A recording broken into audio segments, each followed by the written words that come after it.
ko dati sa YouTube na yung King Khalid Airport Hospital ay magbubukas, na ngayon ay under renovation pa na Al Yamama Contracting Company dito sa Saudi Arabia. Sa madalit salita po, ang hospital na to nung ako'y dumating ay sarado na. Dumating ako dito 2014. So ngayon po may update po ako ngayon na totally binabaklas na nila yung mga bubong at i-renovate na nila. Malaking bagay ito sa aming mga kasamang paramedic dito sa Saudi. So ito, tingnan po natin. So ito na guys yung update natin sa part 2 ng ating live, ating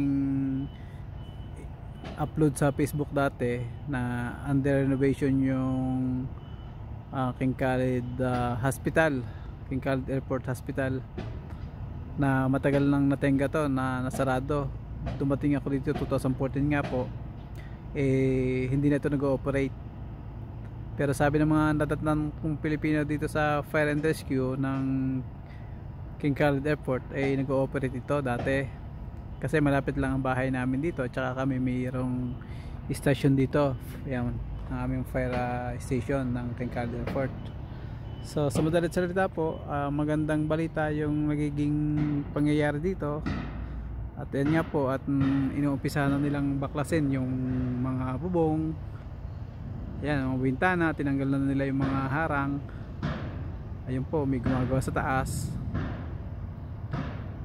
Ayan, yung kabila pong building na yon, wala nang bubong. So unti-unti pong nagkakameron ng improvement yung ating nabalitaan sa Al Yamama Company, na sila nakakuha ng kontrata dito para i-renovate yung hospital na yan. Bali itong hospital na to kumpleto, mayroong OB-GYN, MRI, lahat yan, may dental. Nung panahon na nag-ooperate yan, may mga doktor dyan ng ibang mga Pilipinong ako nag-accommodate, ay dito lang yan, yung bahay na yan. Yan, dyan ang accommodation ng mga nurses dyan, na mga Pilipino na lalaki tsaka mga doktor. Pero yung mga babae naman outside dito sa compound na to, nakakuan doon sa kabilang village, kasi hindi pa pwede dito ang mga babae, at puro karamihan dito ay kumpanya ng King Khalid Airport. Nakaseparate po ang mga babae dito.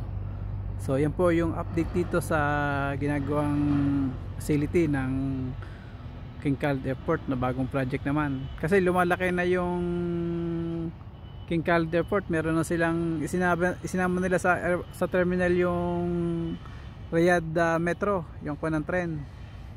Yun po yung nagduduktong sa lahat ng kuwan ng tren. Nasa kuwan na rin ang Terminal 4, yung terminal nila. So kaya kailangan na nilang mag-accommodate ng hospital para mabilis yung action pag kami mga pasyente tayong biyahero o mga flight na nagkakameron ng diferensya sa kanilang pag-uwi, o yung mga dadating galing kung saan bansa at masama ang pakiramdam. So hindi na mahirapan mag transfer yung mga paramedic natin, dito na rin lang sa ginagawang hospital ng King Khalid. Maganda ang improvement na nangyayari ngayon, at meron na kami dito ng hospital na malapit. Kumpleto kasi yan, malawak, halos mga bago pa nga yung mga equipment yan sa loob. Hindi naman nagagamit, continuous lang yung maintenance dyan ng mga cleaner, nililinis.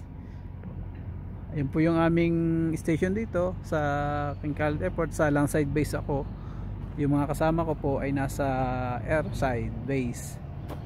So yung ibang truck namin nasa workshop, PMS nila.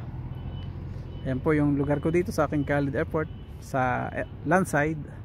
So update ko po uli kayo pagka na kanyang ginagawang hospital na yan, kung ano po yung bagong update sa ating mga kababayan dito sa Kingdom of Saudi Arabia sa Riyadh.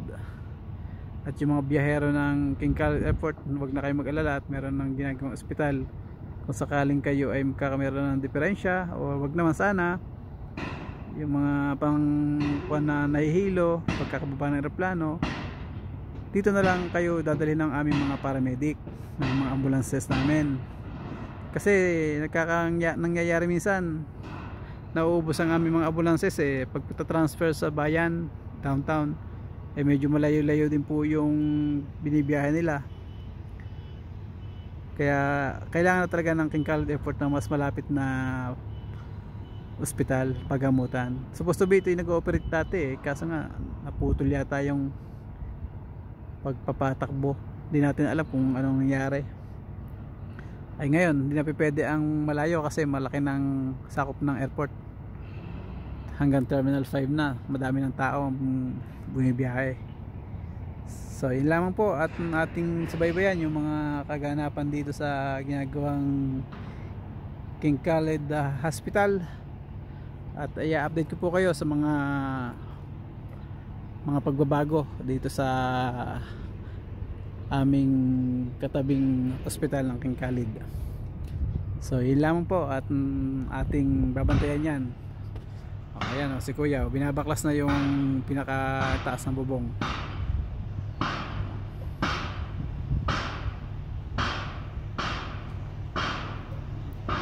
Totally renovation po yan, hospital na yan. Kompleto yan, 4 na facilities po yan. Mahaba pa yan, mahaba.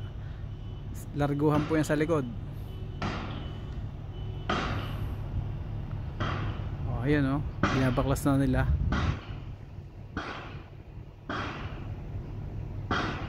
Magandang balita sa ating mga biyahero na papaalis at paparating na galing ibang bansa na medyo hindi natin naasahan yung pakiramdam natin, nag-a-adjust sa klima dito sa Riyadh. So hindi na kayo mag-aalala na saan ba yung ospital. Ito lang po yan, 10 minutes lang po ito sa airport namin. Napaka safety dito kasi may security guard dito sa lalabas yan napaka secure nyo dito. Tsaka malinis dito, malinis. Ayan sige po, dito na lang po at update ko po kayo sa susunod na kabanata nitong ginagawang ospital ng King Khalid Airport. Yun lang po, maraming salamat. Jets TV, don't forget to follow, like and share. Ayan, unti-unti na nilang babaklas yung bubungan, yung mga papalitan nila dyan at hinahakot na nila yung mga gamit. Ayan, bali 2, 3, 4 na building na yung natanggalan nila ng taas sa bubungan. Ayan, naghahakot sila ng mga gamit. Mabilis lang sila magbaklas, mga Pakistan sila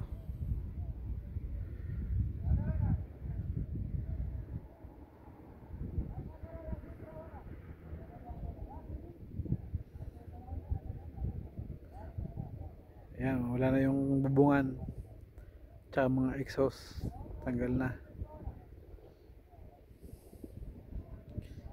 Ayan 4 na building na yung natanggalan nila wala na yung taas.